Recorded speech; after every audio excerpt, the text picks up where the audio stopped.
Hello, everyone. It is January 1st. We are going to be going over the Love Devotional. This one's called Live in Grace and Walk in Love. It's a wonderful one to focus on love, but also grace as well. The two go hand in hand really, really well. So let's go ahead and dig into it.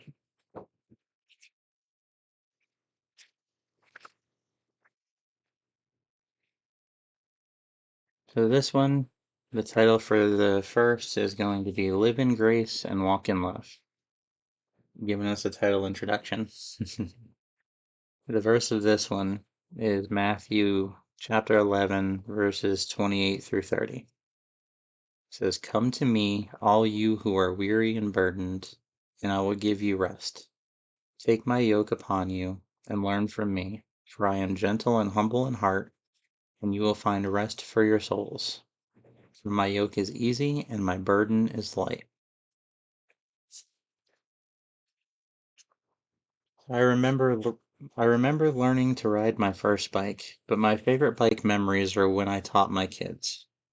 Without fail, at the beginning, the front tire would wobble back and forth more and more wildly, just before one of them bit the dust.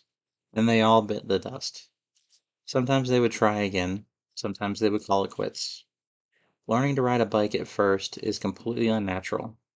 Once it clicks, the balance, pedaling, steering, it's hard to imagine not knowing how to do it. With enough practice, you don't even think about riding a bike anymore, you just do it. Jesus talks about taking up a challenge to live differently. It's sort of like riding a bike. He wants us to live in grace and walk in love, but at first it is a gangly, wobbly wreck. You might even get banged up a little. And then after a while, you just know how to do it. The Bible describes it as a rhythm, like breathing itself, for when we are taking in grace for ourselves and holding out love for others. It is not natural and it takes some practice. But Jesus showed us the way. Maybe one day we'll look a little bit more graceful and pull off some cool tricks. Hop a couple of curbs, do a wheelie or a bunny hop. Not unlike Peter and John, who healed a man in Acts 3. Jesus wants us to stick with him through the awkward learning parts so we can learn to ride like he does. He wants us to take our mind off of falling so we can pedal more fearlessly. Sure, there will be some scratches and scrapes, but we can pick each other up and help each other get back on for another go.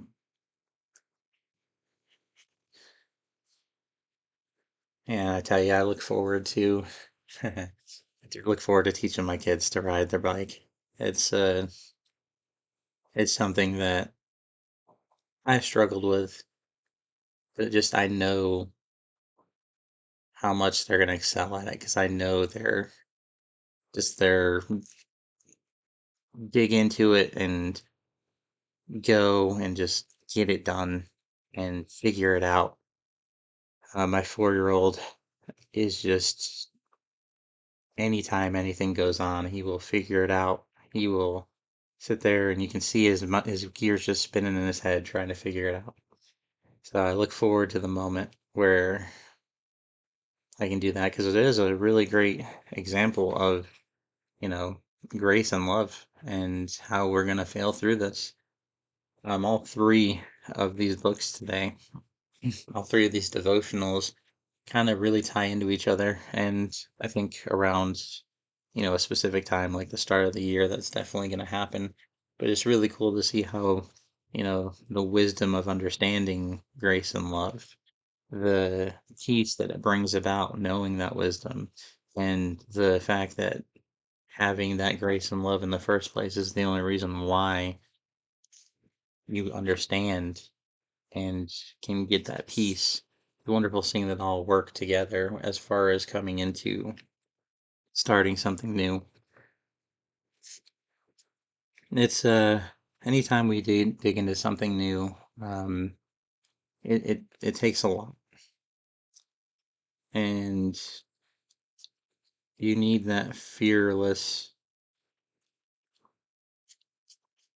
almost bravado, I would say. That's probably the wrong word for it, but the fearlessness of jumping on that bike, and even though you've fallen off one time already, jumping back on, and just knowing that that could possibly happen, but knowing that the outcome is going to be better if you actually gain your balance and start riding, and that you're going to have so much more fun whenever you can ride that bike.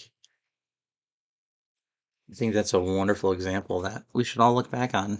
Because as an adult, just a little into the background here, I'm intentionally filming the series and doing my studies on a kid's desk. And the reason I want to do that is because whenever we look at faith, we want to have a childlike wonder for the faith of what Jesus and God can do for us. And I think I just want to kind of put myself into that position again.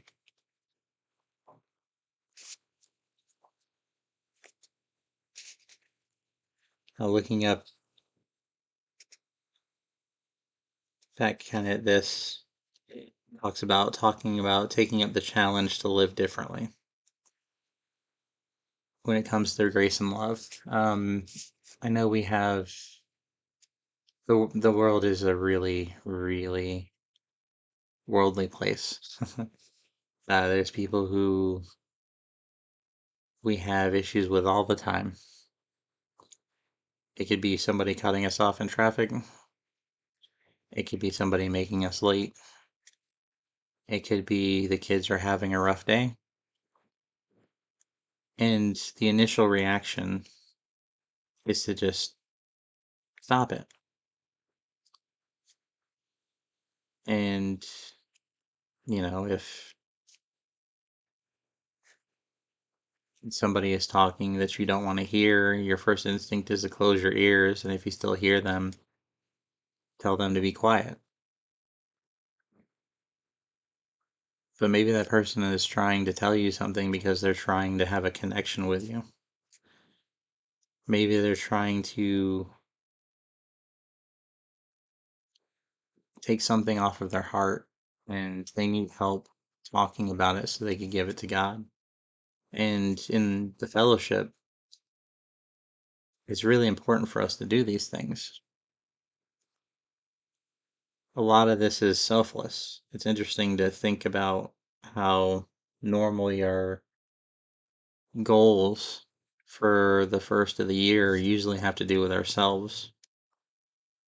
Maybe there's one, maybe there's two, maybe you want to give to charity, and that kind of relates to, others, but I think the main focus is on ourselves. Maybe this is a good call to start realizing maybe we should be figuring out resolutions for what we're going to do for others.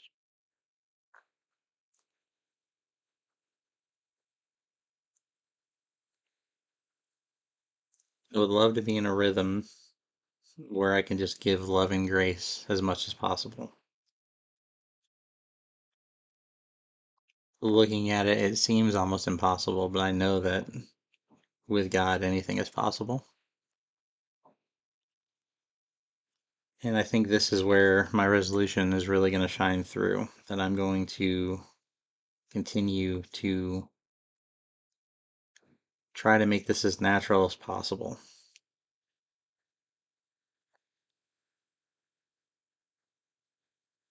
Now, the question at the end of this one says, what habits and rhythms do you need to practice to help you naturally experience God's grace in your life? Now, this adds another level of thinking, which is how can I experience God's grace in my life? I think for myself, what that translates to is I need to not worry about failure. I've experienced that a little bit with the small discussion group that I run because I don't feel like, well, I should say I didn't feel like I was the one who should be talking about those types of things. But realistically, I've got a lot I can share and a lot to bring to the table.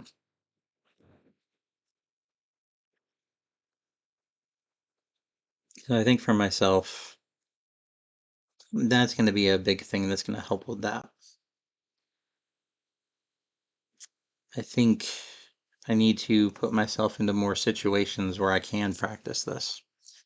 Um, Here recently, I've been through a tremendous amount of trials, and the idea of giving the person who's putting me through those love and grace seems like just such a foreign concept, especially since the hurt continues to happen.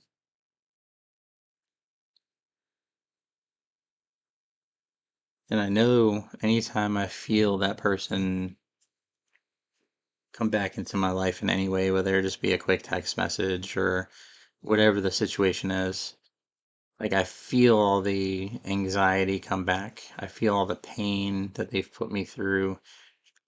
And that's my first initial reaction is to defend myself, to get away from it, to not have any of it whatsoever, not have any say in it, any care about it. But of course, whenever it's somebody who you had a serious relationship with, it's hard because there's a part of you that may still love them. Obviously, boundaries have to be put in place, which is a wonderful thing, and that's good. It's kind of like falling off a bike. That's where I look back at the example and see that's where I'm getting my scrapes, I'm getting my bruises. But I don't want that person to take away any amount of love and grace that I give to myself, that I give to others. That's something I took back. And I'm going to make sure that moving forward,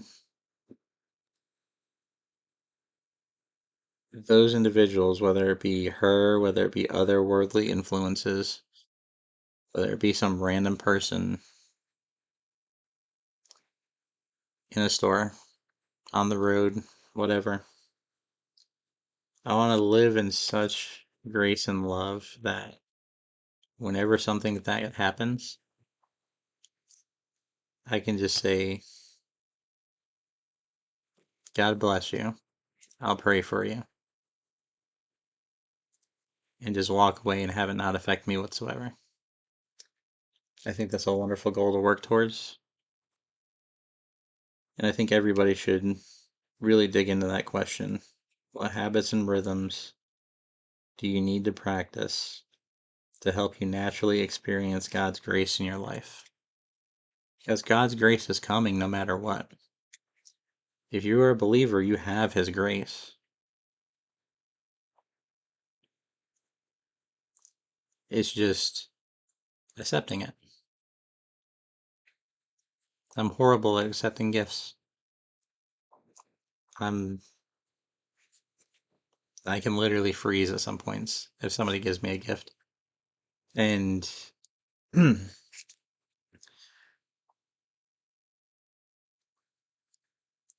don't need to freeze when it comes to God giving me the gift of grace and love.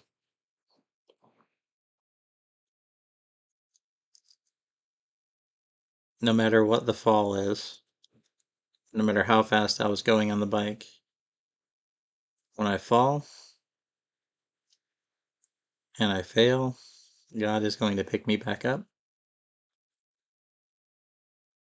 He's going to give me the grace. Because more than likely, I was the one who caused the issue. And when it comes down to that moment, I will definitely be feeling loved.